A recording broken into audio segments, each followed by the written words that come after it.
Imagine this headline flashing across your screen.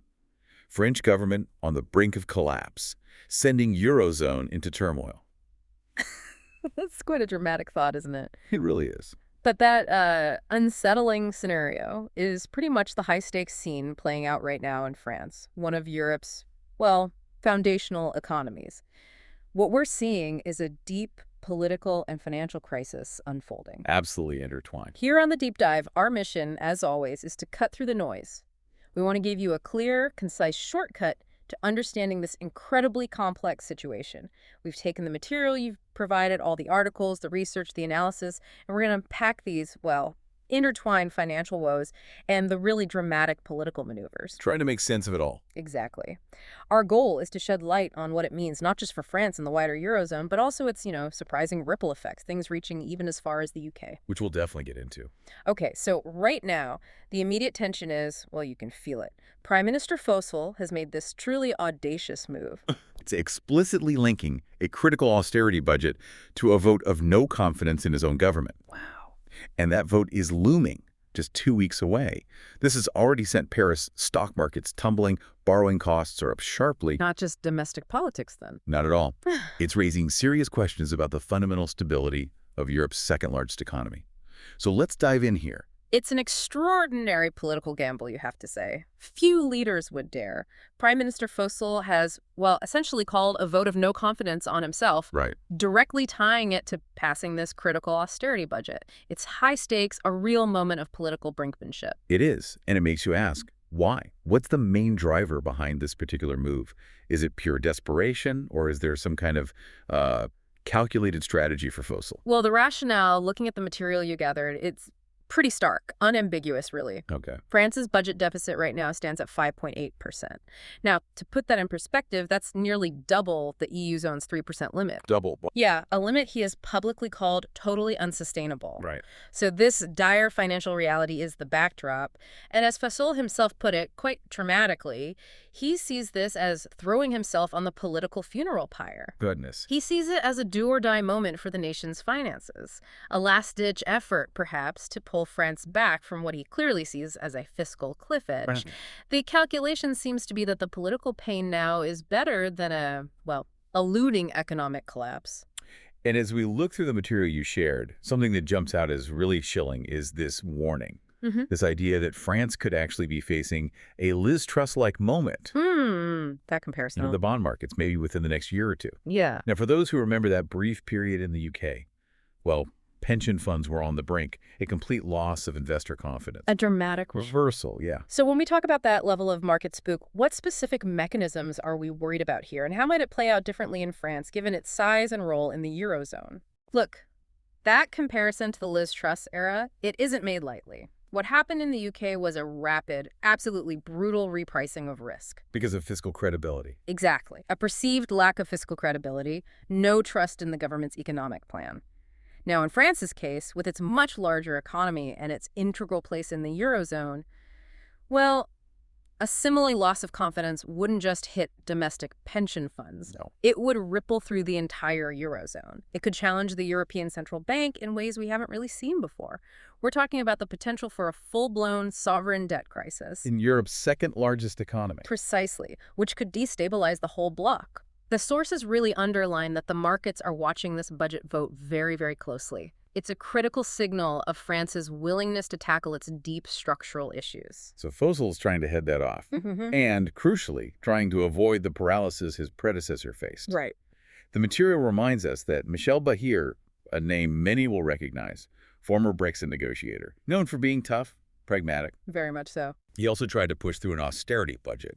But he was, quote, thwarted, led to 3 months of political wrangling before he stepped down late last year. And Bahir's struggle, what does that tell us about the political climate Fosul's walking into now? Well, Bahir's experience provides really vital context. It just highlights how entrenched the resistance to austerity is within the French political system. Even for someone as seasoned and, frankly, formidable as him. His failure showed that just political will isn't enough. You need a parliamentary majority that's willing to take tough, unpopular steps. And Fosul knows this. Exactly. Fosul, described as a 74-year-old central stalwart, so a deeply experienced figure from the political center, a mentor to President Morrison, he gets this. He's made it very clear he's in no mood for dilly-dallying. Impatient. Right. His message to the opposition parties is blunt. It sets a clear line. If you vote this budget down, you have to vote my government down. He's forcing their hand, basically, to stop another long stalemate. Which brings us neatly to the bedrock of the problem, France's financial health. Yeah, beyond the annual deficit, the core issue is this alarming 114% debt-to-GDP ratio. 114%. Just to explain for our listeners, that's the total amount France owes compared to the value of everything it produces in a year. And when we read that this level is entering Italy and Greece territories, well, that certainly grabs your attention. It does. What does it really mean for a country like France, the EU's second biggest economy, to be in that kind of company?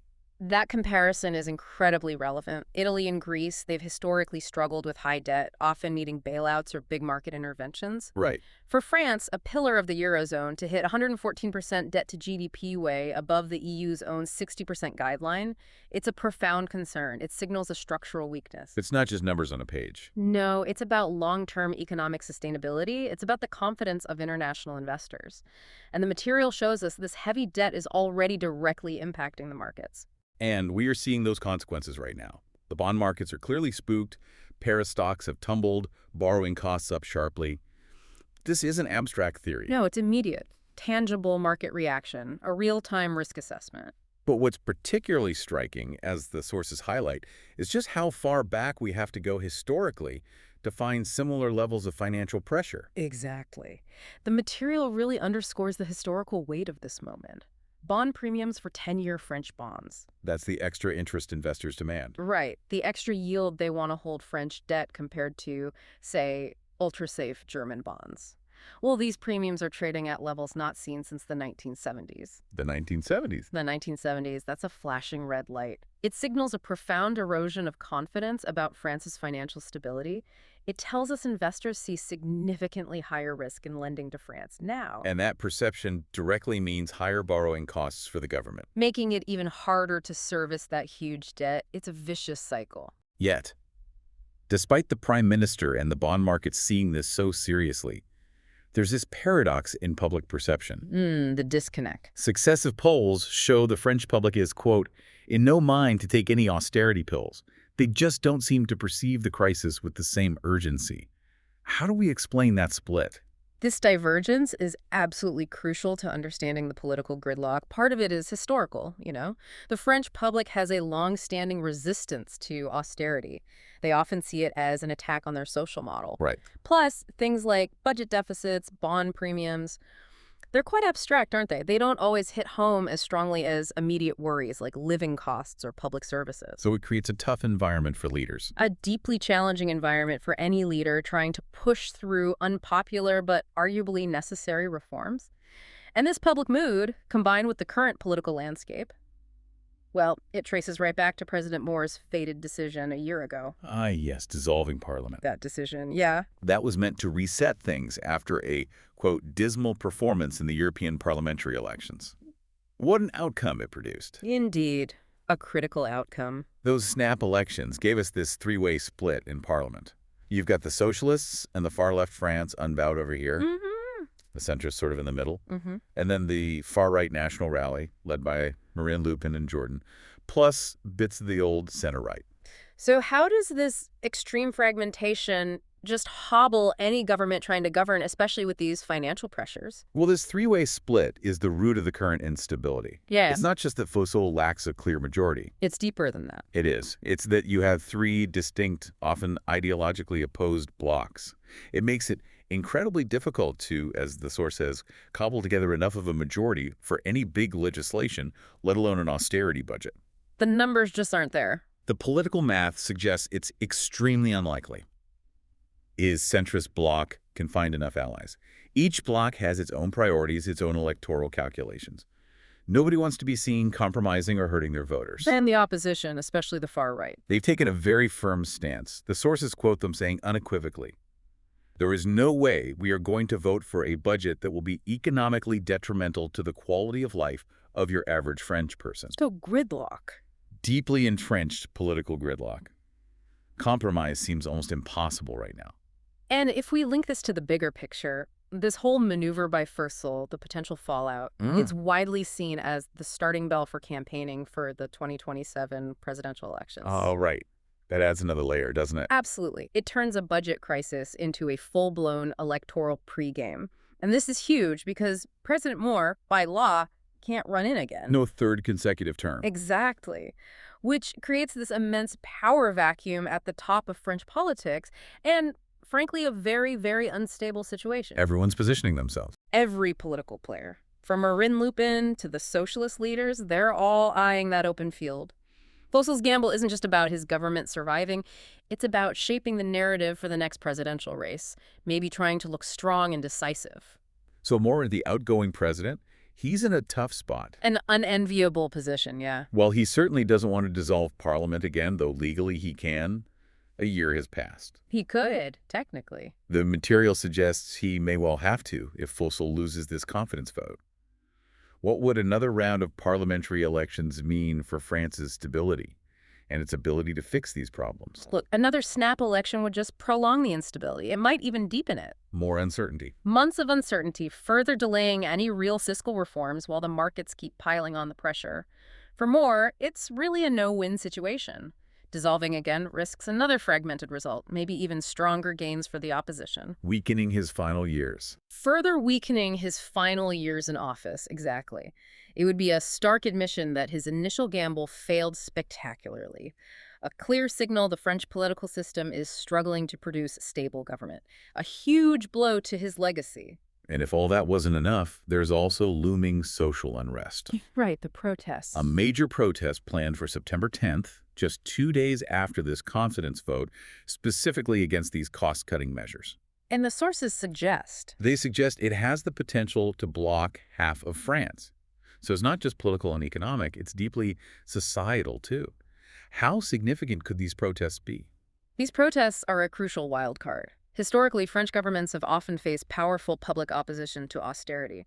Sometimes it leads to widespread strikes, social paralysis. We've seen it before. We have. If Fosul's government does survive the confidence vote and tries to push these measures through, these protests could be a massive barrier. They could escalate into prolonged social disruption, Damaging the economy further. damaging economic activity, diverting government attention, making it even harder to build any public consensus for fiscal discipline. That threat of blocking half of France is a potent one. It signals the public is ready for direct action. Okay, let's zoom out a bit now, because these internal French struggles, they're having ripple effects well beyond France. British Prime Minister Keir Starmer, for instance, is apparently looking on slightly aghast. Aghast, yeah. And it's not just France's financial problems, which, as the sources note, are not too dissimilar to our own, The fair point. but also the direct impact on a specific international agreement, one that was quite important for the UK. Indeed.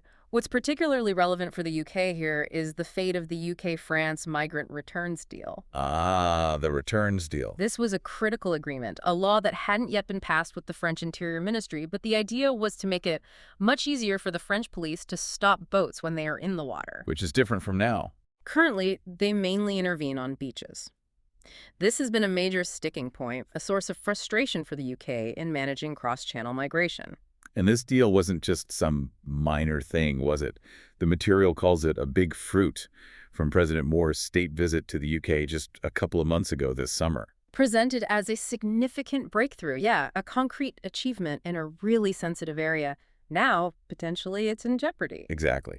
For the UK, this deal looked like a tangible step on a highly charged domestic issue. Right. But if you connect this back to the bigger picture of French priorities right now, well, it becomes pretty clear why this deal is likely on the back burner for France. Understandably, perhaps. For a government staring down a massive economic crisis, facing a potential market meltdown, navigating deep political instability, one migrant boat deal with the United Kingdom isn't really one of the top sets of priorities. They have bigger fish to fry, so to speak. Much bigger fish. France is preoccupied with huge issues, ensuring the security of the EU, especially with potential shifts in U.S. foreign policy, under someone like Donald Trump. That uncertainty is huge for Europe. And of course, those spiraling bond premiums threatening their financial sovereignty. So while migration, quote, remains a hot political potato in France, as much as it is in the UK, It does. for Paris right now, the sheer scale of their domestic crisis just dwarfs its immediate importance. The British PM's concerns, however valid, are likely hitting a government fighting for its very survival. Not the top priority over there right now. So there you have it.